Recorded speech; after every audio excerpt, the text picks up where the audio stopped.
할렐루야. 살아계신 하나님께서 이 시간도 우리와 함께 하심을 믿습니다.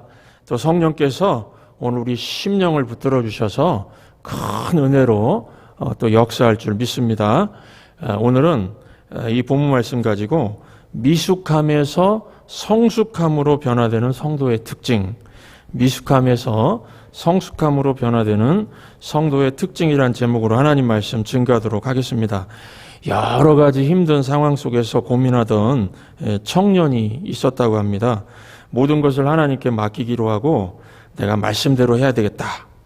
오늘은 내가 성경을 펴서 처음 내 눈에 들어오는 것을 내게 주시는 하나님 말씀으로 여기고 그대로 행하겠다고 결심을 했다고 합니다.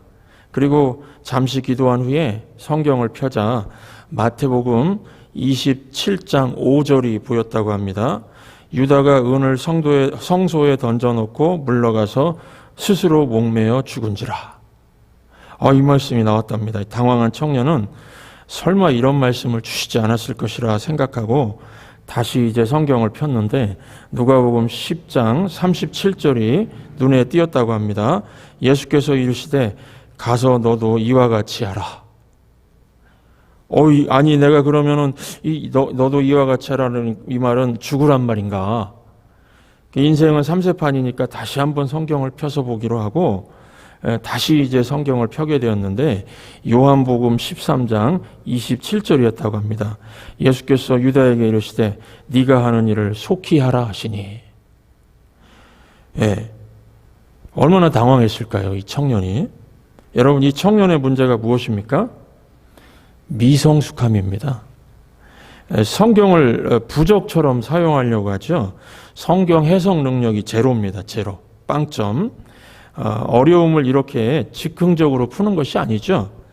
오늘날 많은 그리스도인들이 이 청년처럼 미성숙함에서 벗어나지 못하고 방황하는 것을 봅니다. 성숙한 그리스도인이 되려면 어떻게 해야 될까요? 성숙함이라는 게 도대체 무엇일까요? 오늘 말씀을 통해서 미성숙함에서 성숙함으로 변화되는 그 성도의 특징이 무엇인지를 우리가 살펴보도록 하겠습니다. 첫 번째는 신앙생활의 대부분의 어려움은 성실함으로 극복될 수가 있다 하는 것입니다. 우리가 지금 베드로 스토리를 살피고 있는데요. 베드로 이 10장, 사도행전 10장부터 12장까지 이 베드로의 모습을 보면은 성실한 베드로를 발견하게 됩니다. 기도 중에 백부장 고넬료에게 가서 복음을 전하라고 하니까 신방을 가서 성실하게 설교하는 모습을 보았습니다. 그 다음에 예루살렘 교회에 돌아가서 베드로의 이방인 전도를 비난하는 사람들에게 성실하게 설명을 해주지 않았습니까? 그 다음에 또 붙잡혀서 감옥에 들어가서 무엇을 했습니까? 다른 날처럼 똑같이 감사 기도하고요. 성실하게 잠을 잤습니다. 아주 지극히 일상적인 것 같은데 이게 대단한 겁니다, 여러분. 다른 날처럼 똑같이 성실하게 잠을 잤습니다.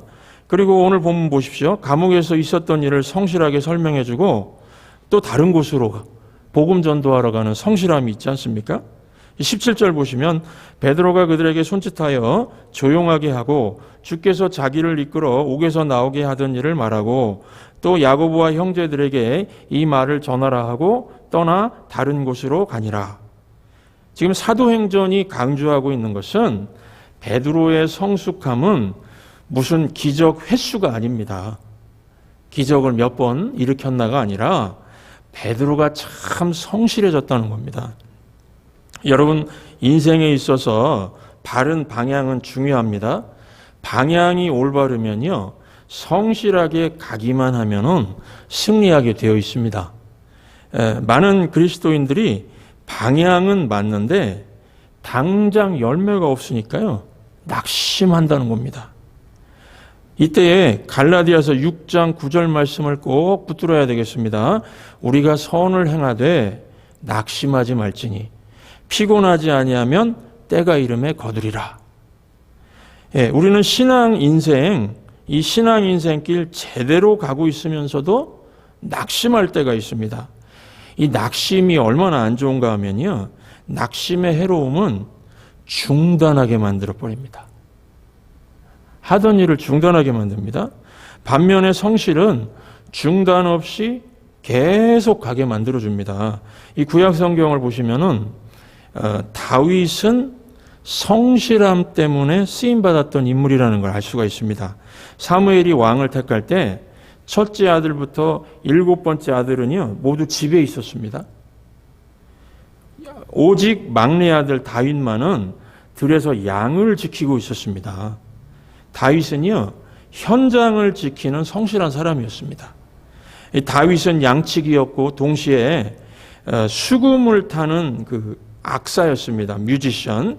그러니까 수금으로 아픈 사람을 치료해주는 그 뮤직 테라피스트라고 할 수 있죠. 어린 나이에 투잡 뛰었습니다. 투잡. 어린 나이에요. 짭을 2개나 가지고 뛰었습니다. 성실한 다윗이라는 겁니다. 사무엘상 17장을 보면은 아버지는 전쟁터에 있는 세 아들에게 도시락을 전달하기 위해서 다윗을 보냅니다. 막내 아들을요. 그러면 왜 아버지 이새는 투잡 뛰면서 바쁜 다윗에게 심부름을 시켰을까요? 아마도 아버지 이새가 보건대 막내 아들이 가장 성실했기 때문일 겁니다. 4번째부터 7번째 아들을 시켰으면은 중간에 다른 일을 할 가능성이 있을 거라 생각했다는 겁니다. 일을 맡길 때에는요, 가장 성실한 사람에게 맡기지 않습니까? 가장 성실한 사람한테 맡깁니다. 다윗의 성실성이 심부름을 가능하게 만들었고요. 그리고 전쟁터에 가서 골리앗을 만나죠. 골리앗을 그래서 물리치는 승리를 가져다 주었습니다. 그래서 시편 78편 70절부터 72절을 보시면 또 그의 종 다윗을 택하시되, 하나님께서 택하신 그 이유를 설명하는데, 양의 우리에서 취하시며 전양을 지키는 중에서 그들을 이끌어내사 그의 백성인 야곱 그의 소유인 이스라엘을 기르게 하셨더니 이에 그가 그들을 자기 마음의 완전함으로 기르고 그의 손에 능숙함으로 그들을 지도하였도다. 하나님이 다윗을 부른 이유가 그의 성실성에 있음을 보여주는 구절입니다. 그래서 성실은요, 기회를 여는 문입니다. 힘들어도 성실하면은 기회가 오게 되어 있습니다. 성실하면은 쓰임받게 되어 있습니다. 요셉도, 창세기 요셉도 성실한 사람이었습니다. 요셉은 꿈꾸는 자였지만은 현실은 꿈과 정반대였습니다. 아버지 집에서는 목동이었고 팔려간 애굽 보디발 장군 집에서는 노예였습니다. 노예. 그리고 보디발 장군의 그 부인 있죠. 그 이상한 아줌마. 그 이름도 몰라요. 성도 몰라. 그냥 보디발 장군 부인이라고 되어 있는데 아마 그 미스 애굽쯤 됐던 것 같아요. 원래 그 장군들 부인이 옛날에는 좀 이쁜 그런 부인을 얻지 않습니까? 근데 이 아줌마가 또 그게 참 또 그게 또 그 뭐라 그러죠? 그것을 그 젊은 사람을 밝힌다고 할까요? 이 아줌마의 유혹을 뿌리치자 누명을 쓴 죄수가 됩니다. 꿈과 현실이 너무 다르죠? 목동이었고 노예였고 또 죄수였습니다. 17세부터 30세까지 10대와 20대를 이렇게 보냈습니다. 그런데 요셉은 내 꿈 언제 이루어지나 그러지 않고요. 있는 자리에서 성실하게 충성을 다했다는 겁니다. 그랬더니 지나놓고 보니까 현재에 성실하게 임하는 과정 속에서 하나님이 다 이루어 주셨다는 겁니다. 이와 같이 하나님께 쓰임받은 사람들은 항상 성실한 사람들이었습니다. 성실은 길을 열고 성실은 하나님의 은총을 받고 성실은 고난 속에서도요 승리로 이끌어 준다는 것입니다. 여러분, 우리가 믿는 예수 그리스도는 성실하신 주님이십니다. 히브리서 13장 18절 보시면은 예수 그리스도는 어제나 오늘이나 영원토록 동일하시느니라. 예수님은 변함없으시다는 말씀입니다. 성실하신 주님이라는 말씀입니다. 우리가 기도하면 언제나 들으시고 언제나 응답하십니다. 아플 때나 슬플 때나 기쁠 때나 실패했을 때나 외로울 때나 또 뭐 비즈니스가 잘 될 때나 비즈니스가 안 될 때나 언제나 동행해 주시는 성실하신 주님이십니다. 그래서 우리가 기도하러 올 때는요, 낙심할 수가 없어요. 예수 그리스도가 성실하신 분이시기 때문에요.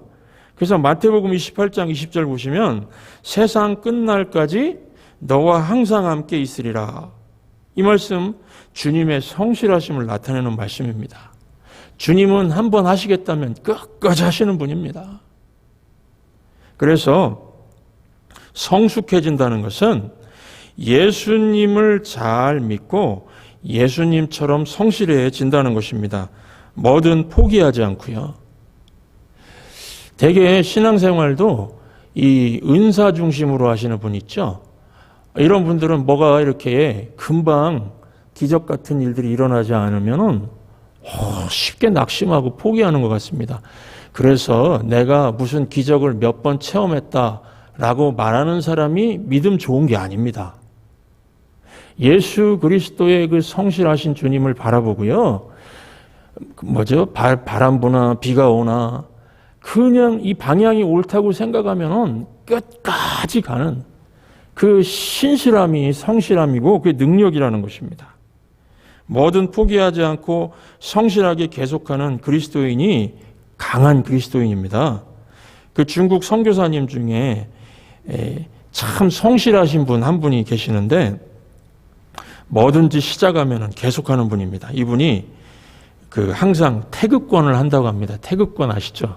태극권 이렇게 탁 해가지고 꼭 딱 이렇게 막 하면서 중국 사람들 공원에서 하는 거 보셨죠?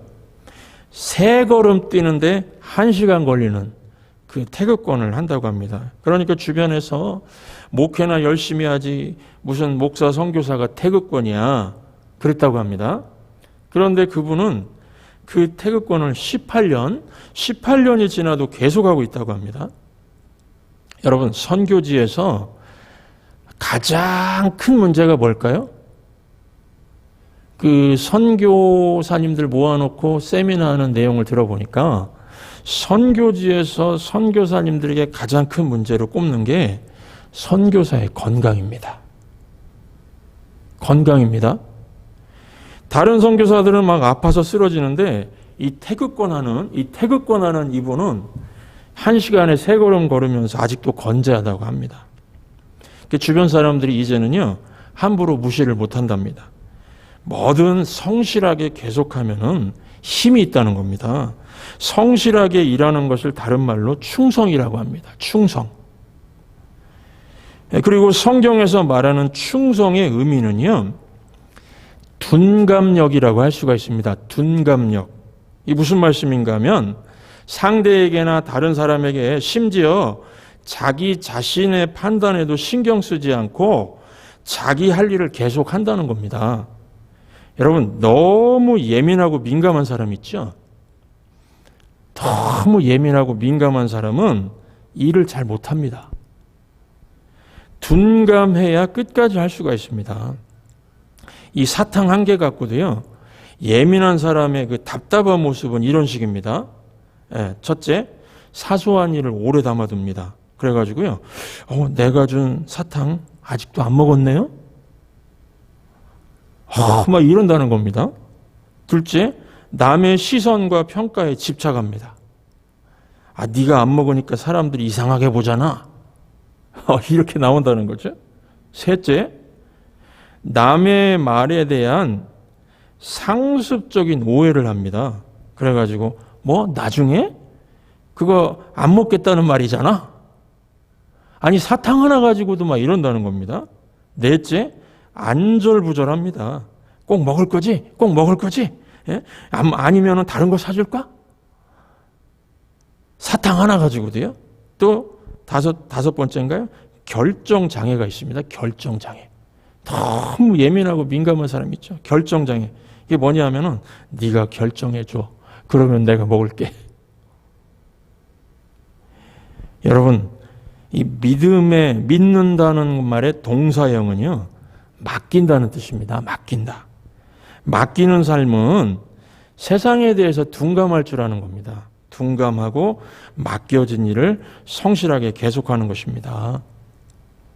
그 겨울철 되면은 뉴욕에선 잘 못 보는데 여러분들 어렸을 때 보셨을 겁니다. 그 배추 뽑아가지고 김장하는 이 거목하고요 배추의 차이가 있다고 합니다. 거목은 이리저리 옮기지 않고 변함없이 자기 자리 지켜서 거목된 겁니다. 배추는요? 배추는 옮겨도 배추입니다. 신앙이 뿌리 내릴만 하면 흔들리고 자랄만 하면은 자기 기분 못 이겨가지고요 으악 해버리고 움직여버리고 이러면 배추입니다. 영적인 배추. 예수님의 변함없음을 배워서 비가 오나 눈이 오나 바람이 부나 세상에 시련이 오나 세상 풍파 속에서도 거목되시기 바랍니다. 성실하신 주님, 세상 끝날까지 함께 하시는 주님, 함께 하시겠다고 하고요 우리를 세상 가운데 불러주셨습니다. 여러분들 예수님 잘 믿고 지금 천국을 향해서 가고 있지요? 그러면은 선을 행하되 낙심하지 말지니 방향이 오르면 끝까지 가면 승리하게 되어 있습니다. 성실하신 주님 바라보시고 끝까지 믿음의 길을 갈 수 있는 거목 같은 신앙인들 되시기를 주의 이름으로 축원합니다. 이게 바로 성숙함이라는 겁니다. 두 번째는 성식이 아니고 성숙한 사람의 특징은 의심에 관한 건데요. 의심은 무가치한 것이 아니고 믿음의 과정이라는 것을 안다는 겁니다. 여러분 성경은 의심을 싫어하는 것처럼 보이는 것 같습니다. 야고보서 1장 6절 의심하는 자는 요동하는 바닷물결 같다.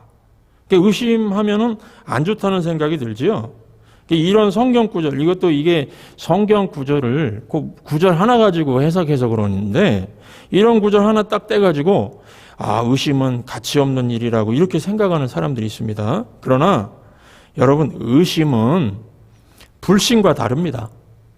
불신은 처음부터 거부하는 것이고 의심은 답을 찾기 위해서 고민하는 겁니다. 생각하는 겁니다.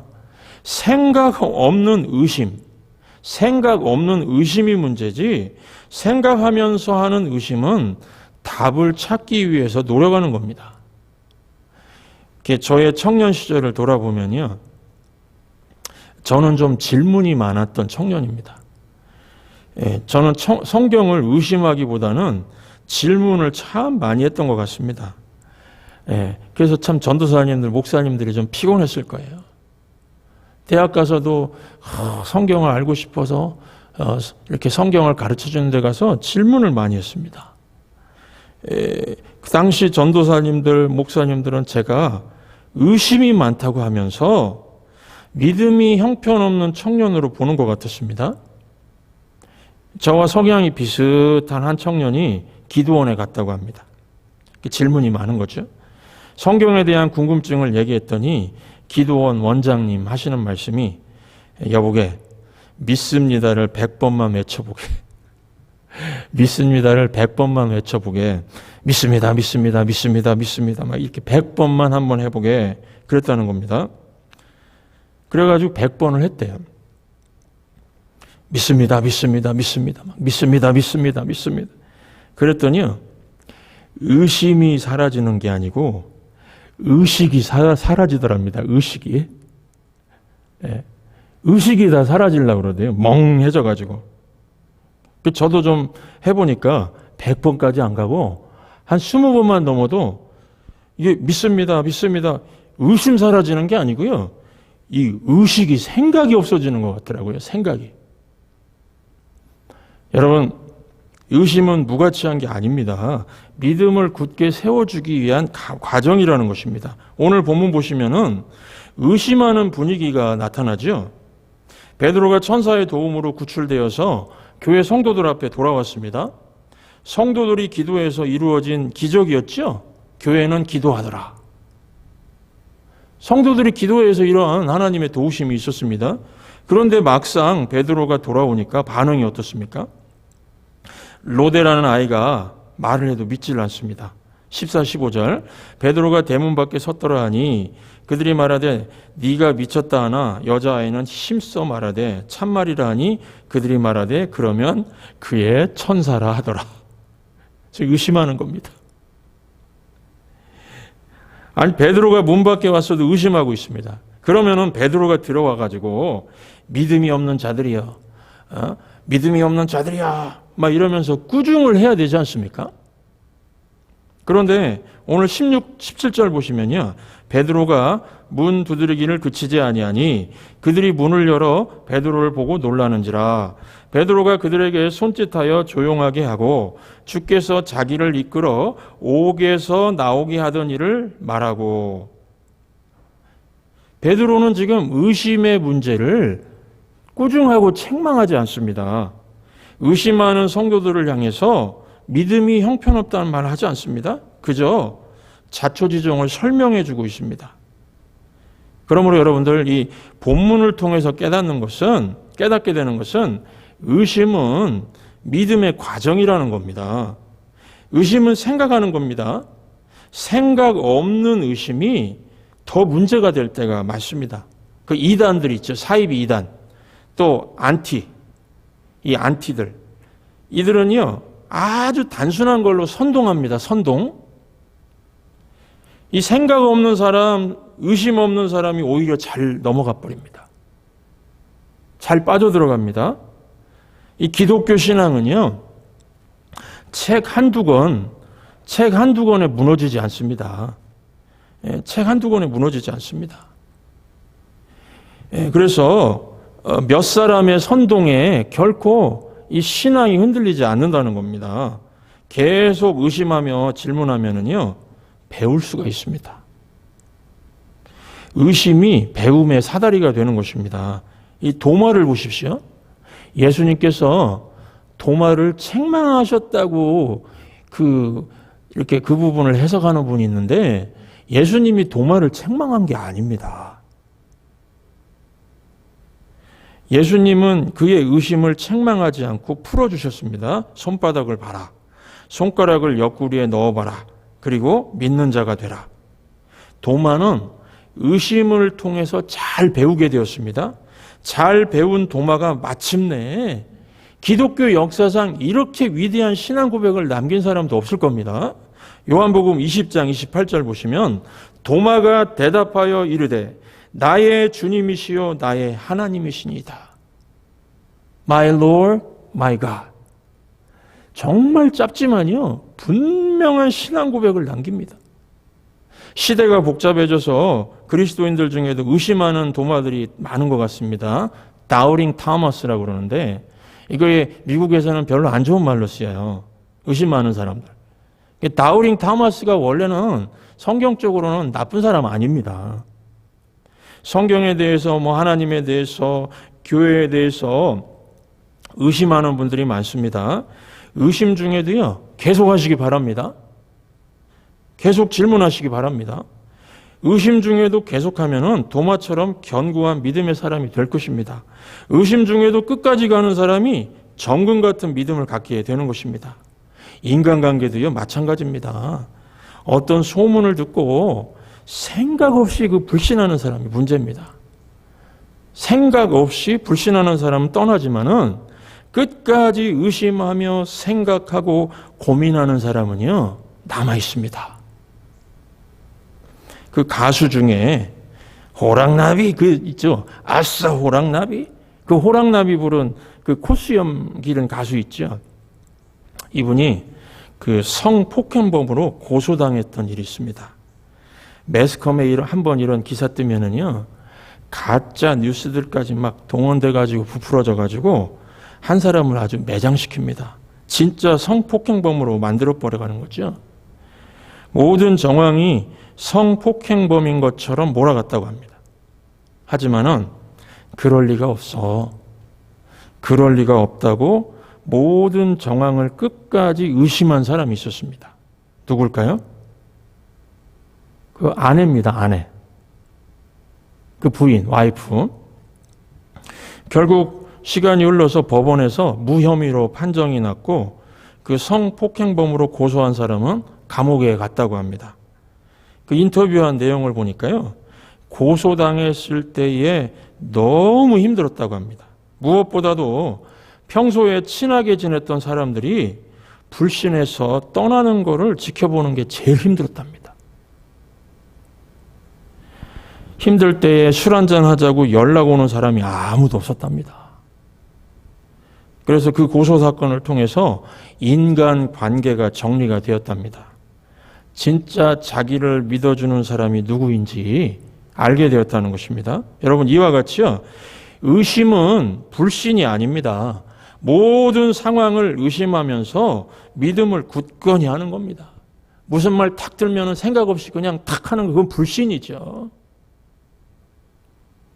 그러니까 본문의 베드로도 예루살렘 교회 성도들의 의심을요, 지금 자연스럽게 받아주고 있죠.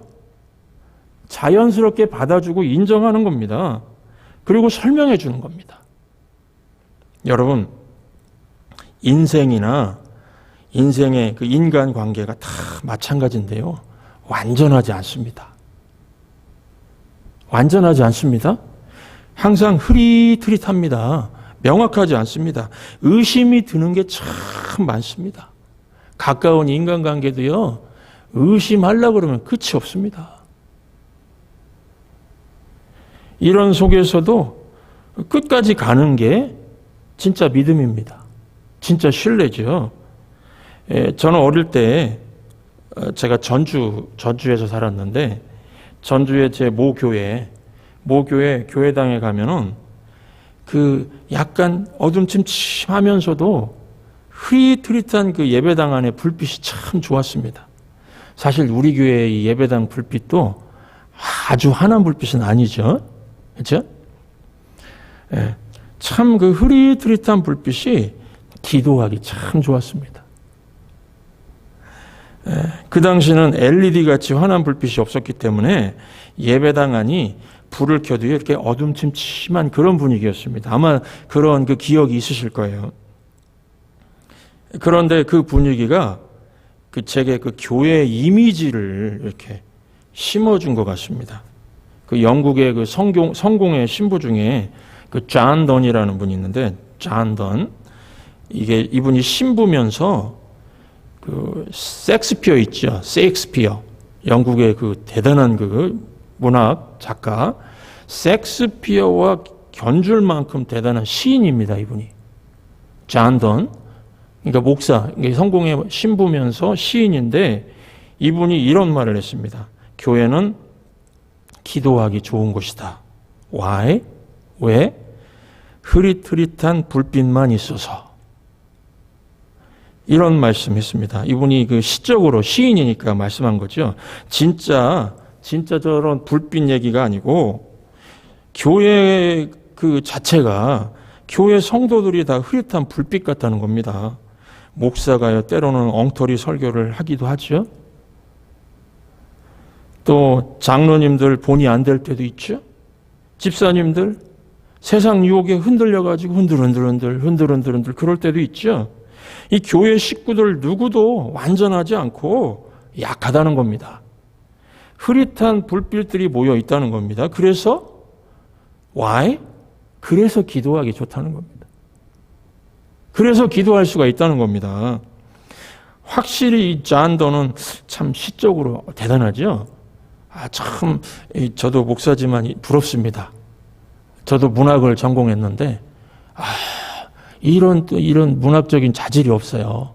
그래가지고 저도 이 시도 쓰고 막 그런 저기를 했는데 언젠가 한 번은 이 동료가 시인이네, 시인, 원시인이네 그러더라고요. 원시인이라고. 네. 이분은 참 시적으로 너무 표현을 잘했습니다. 교회는요, 흐릿흐릿한 불빛만 있습니다. 이 땅의 교회가 그렇습니다. 다 부족하죠. 다 부족합니다. 그래서 기도할 수가 있습니다. 우리 교회도 마찬가지라고 생각합니다. 약한 사람들이 모였습니다. 그래서 우리 교회는 기도하기 좋은 곳입니다. 인생이 불확실하죠. 답답하고 안타깝고 부족함을 느끼시죠? 그래서 남몰래 눈물이 날 때도 있지 않습니까? 남몰래 눈물을 흘릴 때도 있습니다. 남자들이, 우리 여기 여자 성도님들도 계시지만, 남자들이 가족, 자녀들과 또 배우자 앞에서 약한 모습 보여주지 않으려고 남몰래 흘리는 눈물이 있습니다. 인생이 그런 거예요. 인생이 그런 겁니다. 물론 또 여자 배우자님들도 마찬가지겠죠. 그런데 이런 두려움, 이런 근심, 이런 의심이 기도의 원동력입니다. 이해되시죠? 기도의 원동력입니다. 믿음을 강하게 해준다는 것입니다. 여러분, 믿음은 완전해서 나오지 않습니다. 언제나 부족함, 연약함에서 나옵니다. 답답해도, 의심이 되어도, 말이 안 되는 상황이라도요, 이 흐릿한 불빛이라도 계속 신뢰하면서 계속 가시기 바랍니다. 그게 의심이 믿음으로 되어가는 과정이라는 것입니다. 이것이 바로 성숙함입니다. 성숙한 성도가 이런 모습으로 살아간다는 것입니다. 인생은 불확실하고 의심과 두려움 속에서 안개 속을 걷는 것 같지만 계속 신앙의 여정을 꿋꿋하게 걸어가시기 바랍니다. 그럴 때 그럼에도 불구하고입니다. 신앙생활은 그럼에도 불구하고 나를 사랑하시는, 그럼에도 불구하고 나를 안아주시는 그 부활의 주님을 경험하게 될 것입니다. 그래서 그 도마처럼 나의 주, 나의 하나님, 나의 주, 나의 하나님, 이런 위대한 신앙 고백을 이번 한 주 살아가시면서 우리 모두 남길 수 있는 귀하고 복된 신실한 하나님의 자녀들 되시기를 주의 이름으로 축원합니다. 이 시간 우리 말씀을 기억하시면서 말씀을 머릿속으로 마음속으로 정리하시면서 그럼에도 불구하고 라는 찬양을 한번 같이 불러보도록 하겠습니다.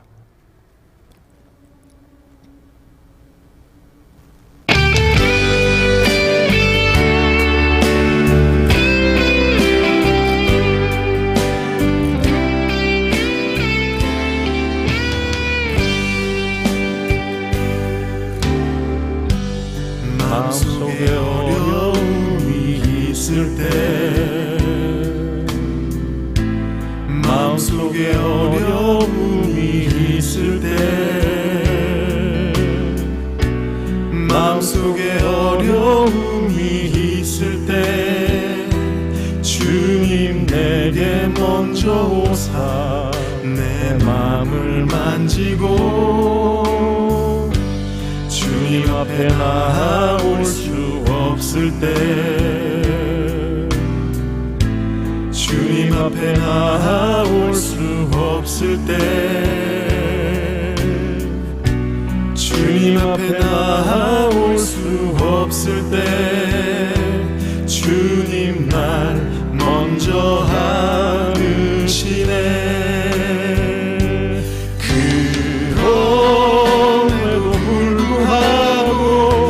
사랑하시는 내 하나님의 사랑 나의 모든 걸 덮고, 그럼에도 불구하고 날 안아주시는 내 하나님을 부를 때 아버지라 부르죠. 마음속에 어려움이 있을 때, 마음속에 어려움이 있을 때, 마음속에 어려움이 있을 때, 주님 내게 먼저 오사 내 마음을 만지고 주님 앞에 나올 수 없을 때, 주님 앞에 나올 수 없을 때, 주님 앞에 나올 수 없을 때, 주님 주님 날 먼저 안으시네. 고백합니다. 그럼에도 불구하고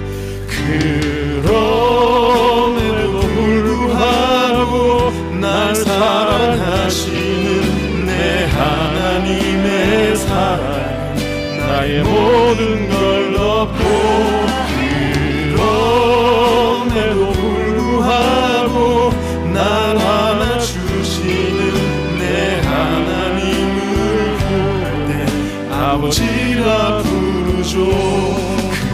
그럼에도 불구하고 날 사랑하시는 내 하나님의 사랑은 나의 모든 걸 덮고, 그럼에도 불구하고 날 안아주시는 내 하나님을 부를 때 아버지라 부르죠.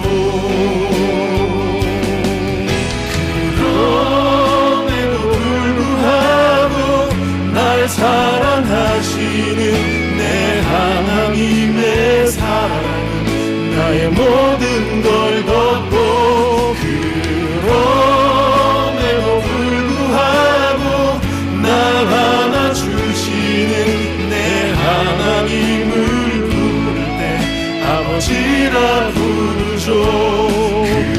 그럼에도 불구하고 날 사랑하시는 내 하나님의 사랑은 나의 모든 걸 덮고, 그럼에도 불구하고 날 안아주시는 내 하나님을 부를 때 아버지라 부르죠.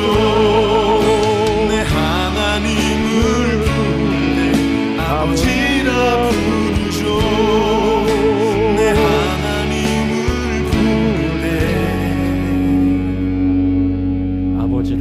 아버지라 부르죠.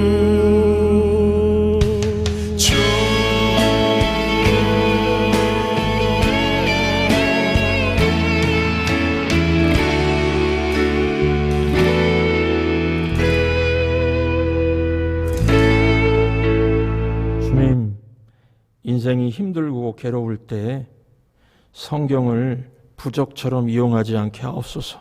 충분히 읽고 또 읽고 또 읽고 묵상하면서 하나님이 주시는 돌파구를 찾을 수 있게 하여 주옵소서. 주님, 많은 그리스도인들이 방향은 맞는데 당장의 열매가 없어서 낙심하곤 합니다. 우리가 선을 행하되 낙심하지 않고 하던 일을 성실하게 끝까지 할 수 있게 하여 주옵소서. 주님, 신앙이 뿌리 내릴만 하면 흔들리고 잘할만 하면 자기 기분을 못 이겨서 움직이는 영적인 배추가 되지 않게 하여 주옵소서. 예수님의 변함없음을 배워서 세상 풍파 속에서도 흔들리지 않는 거목이 되게 하여 주옵소서. 주님, 생각 없는 의심이 아니라 말씀 붙들고 치열하게 생각하고 의심하게 하여 주옵소서. 그래서 마침내 흔들리지 않는 견고한 믿음의 사람이 되게 하옵소서. 도마처럼 예수님을 나의 주 나의 하나님으로 고백할 수 있게 하여 주옵소서. 주여, 인생이 불확실하고 의심과 두려움 속에서 안개 속을 걷는 것 같지만 그럼에도 불구하고 나를 사랑하시고 나를 안아주시는 부활의 주님을 경험하며 살아가는 이번 한 주간이 되게 하여 주시옵소서. 예수 그리스도의 이름으로 기도하옵나이다. 아멘.